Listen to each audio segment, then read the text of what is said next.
पन्ना के तमन्ना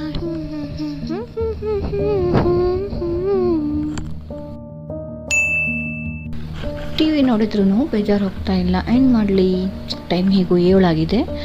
ಸ್ವಲ್ಪ ಹೊತ್ತು ಕುರಾನ್ ಓದೋಣ. ಹೇಗೂ 2 ಪಾರ ಬಾಕಿ ಇದೆ ನಂದು ಓದೋದು, ಓದ್ಬಿಡ್ತೀನಿ. ಫಸ್ಟ್ ಹೋಗಿ ವಜು ಮಾಡ್ಕೊಬರ್ತೀನಿ. ಟಿ ವಿ ಆಫ್ ಮಾಡಿ ಫಸ್ಟ್ ಹೋಗಿ ವಜು ಮಾಡ್ಕೊಬರ್ತೀನಿ. ಹೌದು, ಜನಗಳು ಹೇಳ್ತಾರೆ ಹೃದಯದಲ್ಲಿ ಶೈತಾನ್ ಇದ್ದಾನೆ, ಅವನು ಅಲ್ಲಾಹನ ಇಬಾದತ್ ಮಾಡೋಕ್ಕೆ ಬಿಡೋದಿಲ್ಲ ಅಂತ.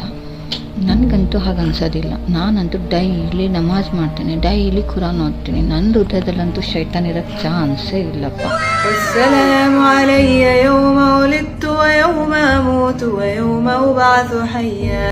ರಾತ್ರಿ ಏನು ಅಡುಗೆ ಮಾಡಲಿ, ಸ್ವಲ್ಪ ಈಸಿನೂ ಆಗಬೇಕು, ಆ ಥರದೊಂದು ಅಡುಗೆ ಮಾಡಬೇಕಪ್ಪ. ಸ್ವಲ್ಪ ಚಿಕನ್ ಇದೆ, ಬಿರಿಯಾನಿ ಮಾಡಿದ್ರೆ ಎಲ್ಲರೂ ಮಸ್ತಾಗಿ ತಿಂತಾರೆ, ಕೆಲಸನೂ ಕಮ್ಮಿ.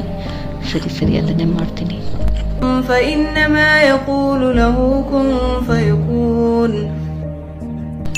ನಾನು ಪ್ರತಿ ಸರಿ ಕುರಾನ್ ಓದಬೇಕಾದ್ರೆ ನನ್ನ ಬಾಯಿ, ನನ್ನ ಕೈ, ನನ್ನ ಕಣ್ಣು ಮಾತ್ರ ಕುರಾನ್ ಓದ್ತಾ ಇರುತ್ತೆ.